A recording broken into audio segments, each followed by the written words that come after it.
ಎಲ್ಲರಿಗೂ ನಮಸ್ಕಾರ. ಹೇಗಿದ್ದೀರಿ?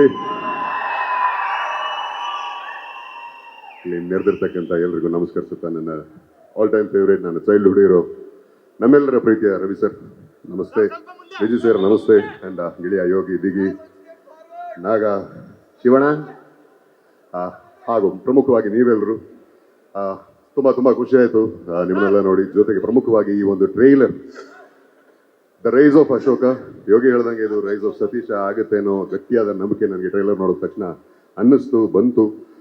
ಕಲಾವಿದರ ದಂಡಿದೆ, ಅದ್ಭುತವಾದ ಕಲಾವಿದರು, ನಮ್ಮ ಅಭಿ ಸುರೇಶ್ ಅವರಾಗಲಿ, ರವಿಶಂಕರ್ ಅವರಾಗಲಿ, ನಮ್ಮ ಯಶ್ ಶೆಟ್ಟಿ, ಫ್ಯಾಬ್ಯುಲಸ್ ಡಾರ್ಲಿಂಗ್. ಈ ಒಂದು ಸಪ್ತಮಿ ಅವರು ತುಂಬ ಚೆನ್ನಾಗಿ ಕಾಣಿಸ್ತಾರೆ, ತುಂಬ ಚೆನ್ನಾಗಿ ಆ್ಯಕ್ಟ್ ಮಾಡಿದ್ದಾರೆ. ಆ್ಯಂಡ್ ಸತೀಶನ ಹೋರಾಟ ಗಿಳಿನಾಗಿ ಒಂದು ಕಳೆದ 2-3 ವರ್ಷದಿಂದ ಅವ್ನು ಪಟ್ಟಿರೋ ಪಾಡು ಕಷ್ಟ ಇದೆ, ಈ ಸಿನಿಮಾಗೋಸ್ಕರ ಇದು ಬಲ್ಲೆ. ಹಾಗಾಗಿ ನಾನು ಮನ್ಸಾರೆ ಪ್ರಾರ್ಥಿಸ್ತೀನಿ ಈ ಒಂದು ಸಿನಿಮಾ ಚೆನ್ನಾಗಿ ಆಗಬೇಕು, ರೈಸ್ ಆಫ್ ಸತೀಶ ಇನ್ನೂ ನಾಗಾಲೋಟ ಆಗಬೇಕು ಅಂತ. ಏನಂದ್ರೆ ಇಲ್ಲಿ ಎಲ್ಲ ಕಲಾವಿದರು ಇಷ್ಟು ಜನ ಇದ್ದೀವಿ, ಪ್ರತಿಯೊಬ್ಬ ಕಲಾವಿದರಿಗೂ ಒಂದು ಸಿನಿಮಾ ಗೆದ್ರು, ಒಂದು ಸಿನಿಮಾ ಸೋತ್ರು, ಮತ್ತೆ ಮಾಡೋದು ಸಿನಿಮಾನೇ, ಮತ್ತೆ ಸೆಟ್ಗೆ ಹೋಗ್ತೀವಿ, ಮತ್ತೆ ಹೊಸ ಒಂದು ಪ್ರಯತ್ನ ಮಾಡ್ತೀವಿ.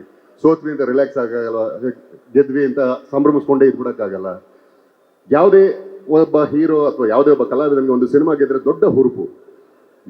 ಒಂದಷ್ಟು ಜನ ಹೀರೋಗಳಿಗೆ ಸಿನಿಮಾಗಳು ಗೆದ್ದಾಗ ಉದ್ಯಮಕ್ಕೆ ಹುರುಪು. ನಮ್ಮ ಉದ್ಯಮ ಅವಲಂಬಿತವಾಗಿರೋದು ನಿಮ್ಮೆಲ್ಲರ ಮೇಲೆ, ನಿಮ್ಮ ಪ್ರೀತಿ, ನಿಮ್ಮ ಹಾರೈಕೆ, ನಿಮ್ಮ ಅಭಿಮಾನದ ಮೇಲೆ ನಿಂತಿರ್ತಕ್ಕಂಥ ಉದ್ಯಮ ಇದು. ಸೊ ಕನ್ನಡ ಸಿನಿಮಾಗಳನ್ನ ದಯವಿಟ್ಟು ಪ್ರೋತ್ಸಾಹಿಸಿ, ಎನ್ಕರೇಜ್ ಮಾಡಿ. ಯಾಕಂದರೆ ನೀವು ಕೊಡೋ ಒಂದು ಶ್ರೀರಕ್ಷಣೆ ನಮ್ಮೆಲ್ಲರಿಗೆ ಜೀವಾಳ. ಹಾಗಾಗಿ ನಿಮ್ಮ ಪ್ರೀತಿ ಸಿಗುತ್ತೆ ಗೆಳೆಯನ ಸಿನಿಮಾಗೆ, ಹಾಗೆ ನಮ್ಮೆಲ್ಲರ ಸಿನಿಮಾಗೆ ಅಂತ ಆಶಿಸ್ತಾ ಒಳ್ಳೇದಾಗಲಿ ಗೆಳೆಯ. ಥ್ಯಾಂಕ್ ಯು ಸೋ ಮಚ್ ಗೆಳೆಯ. Thank you so much Vasishta sir. Nagabhushan ಅವರೇ, ನಿಮ್ಮ ಕಡೆಯಿಂದ ಬೆಸ್ಟ್ ವಿಶಸ್ ಪ್ಲೀಸ್. ಮೊದಲನೇದಾಗಿ ಎಲ್ರಿಗೂ ನಮಸ್ಕಾರ. ಚೆನ್ನಾಗಿದ್ದಾರೆ ಎಲ್ಲರೂ?